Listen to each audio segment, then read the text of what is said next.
So today we're in Oxfordshire to look at the Old Maltings in Abingdon.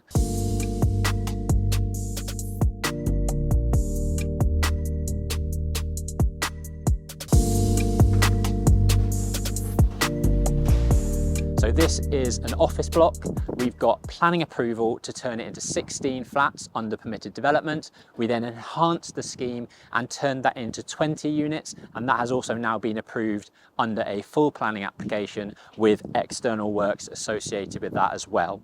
So we're going to look around this site. I'm going to be talking you through how we've added as much value as we have. So the full scheme here is to convert the existing building into 20 flats. We're going to be converting the upper levels into 16 flats, and these undercrofts, which are currently used as car parking, we've actually got planning approval to turn those into residential space. So we've got 2 1-beds, a 2-bed here, and then a further 2-bed just behind me in the corner. Now, the full planning application that we are about to submit is actually to get a further 2 Mews houses right behind me here. So this part of the car park will become 2 terraced houses, which will be 3-bedroom. So when we're looking at these types of buildings with the view to designing and optimising the scheme, we're going to be looking for dead space, plant rooms, undercrofts, bin stores, bike stores, all of that type of floor area that we can convert into net saleable space for our property developer clients. That's how we really maximise value for them. Essentially, when we buy something like this, we want to take the internal GIA and maximise the NIA to GIA ratio. We would typically look to start at about 85%. So 85% of the floor area will be for useful, saleable space. The rest of the 15% or less, hopefully, will be for cycle storage, bin storage, hallways, lift cores, stair cores, and all the supplementary stuff that service those flats. So we're currently standing in what is currently used as a car parking undercroft. You can see again some of the historic features of the site. You've got the cast iron columns and the beams and these awesome sort of barrel vaulted ceilings made out of the masonry brickwork. The plan on these units down here from an interior design perspective is to keep as much of this exposed as possible. So scrub it up, seal it, and then have track lighting to kind of make a feature of the historic features within the building. So this reception area actually has some really good kind of nods to the history of the building. If you look behind me, this big arch would have been where they brought in, on horses and carriage, the wheat and the barley into the actual main sort of brew house behind. Our plans for this and the planning approval that we have is to actually bring out a new mezzanine level or infill first floor space across to the front. And all of this space above me will become additional C3 use residential flat. Again, added value to the client, and ultimately that drops down to the bottom line profit to them. So you can see the developer's already started to kind of start the strip out works. They've lifted the carpet tiles and they're starting to put up some stud walls. You can see some of the original features of the building, these cast iron kind of columns and steel beams running across the ceiling. Unfortunately, these will be enclosed within the new party wall that we will be putting in this part of the building. So there's a dividing party wall line down the centre, and then we've got new flats either side of us here.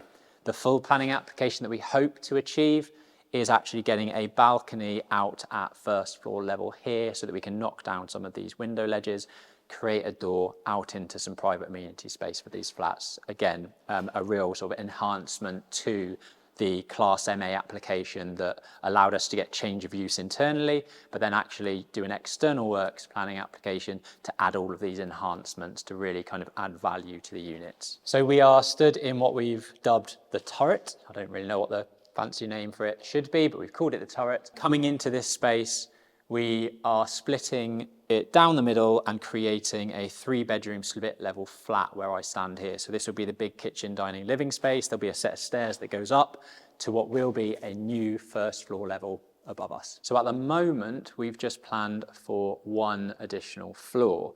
Now, when we get all of this internal sort of cosmetic structure out of the way and we can see exactly what the external structure looks like from the inside, what I'm hoping to do is get a second extra floor up there that has that beautiful roof light overlooking what will probably be maybe a master ensuite or something like that. So if you look hard enough, you should be able to see around about £500,000 worth of value right above me. If you can't see it, I'll explain why.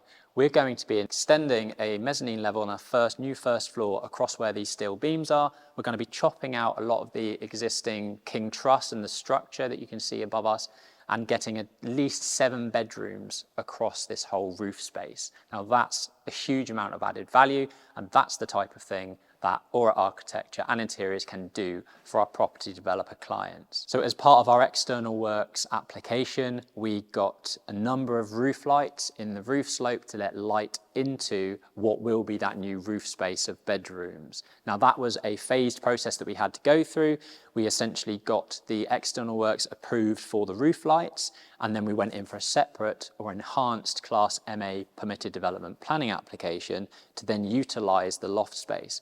We couldn't have done it the other way round because the Class MA is purely about internal change of use space, and if the space does not have natural daylight, the plans would have been rejected if we had submitted the Class MA with space in the loft. But because we did it the other way around, we got planning approval for the roof lights to let light into the roof space, and then went in for the change of use internally. We've got around the daylight sunlight issues. So we're extending the floor this way and extending the floor that way. Gets around about 600 square feet of additional space, which when you look at that size, you're talking about a 1-bedroom flat. So huge amounts of added value by just extending the floor space into double height volumes, and that's going to add a huge amount of value. So the Old Maltings is a beautiful, 1800s building, and then they stuck a glass and steel canopy on the front, which looks hideous. In our full planning application, we're looking to knock that down, bring out the facade in line with the neighbouring listed building, and really create a new facade with brick, giving a nod to the existing heritage of the site, mirroring some of the aspects of the Grade 2 listed building next door, and giving a new lease of life at the front. So as part of converting the car parking undercroft into new flats, we're going to be turning the grills into windows, high-level windows for the kitchens on this side, and they will become fantastic flats for first-time buyers. Our full planning application hopes to get some courtyard gardens and some parking out the front, and those should sell for really good money. So understanding our property developer clients is crucial to giving them the best output with the scheme. On this scheme, we know that the property developer is looking to hold this for the longer term. So actually having lots of smaller units is far more beneficial than having 2- and 3-bedroom flats. So with Class MA permitted development, it gives us the opportunity to create small flats because the development mix isn't taken into account by the planning officers.